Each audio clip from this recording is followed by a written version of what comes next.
যদি হঠাৎ করে একদিন হারিয়ে যাই, কেউ কি খুঁজবে? হয়তো না। যদি আমার আইডি থেকে ভিডিও পোস্ট করা না হয়, কেউ কি মিস করবে? হয়তো না। ইনবক্সে মেসেজ আসবে কিন্তু সিন হবে না, রিপ্লাই পাবে না, পরে থাকবে ওইভাবেই। কেউ কেউ হয়তো অপেক্ষায় থাকবে, এই বুঝি আসলো অনলাইনে। আবার কেউ কেউ হয়তো টেরও পাবে না, কেউ একজন নেই, কেউ একজন হারিয়ে গেছে।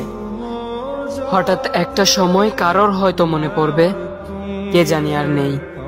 কষ্ট করে নামটা সার্চ করবে, পুরনো ভিডিওগুলো দেখবে আর ভাববে হুট করে কোথায় চলে গেল। আবার কেউ কেউ হয়তো একদিন দুই দিন না পেয়ে ফ্রেন্ড লিস্ট থেকে আনফ্রেন্ড করে দেবে।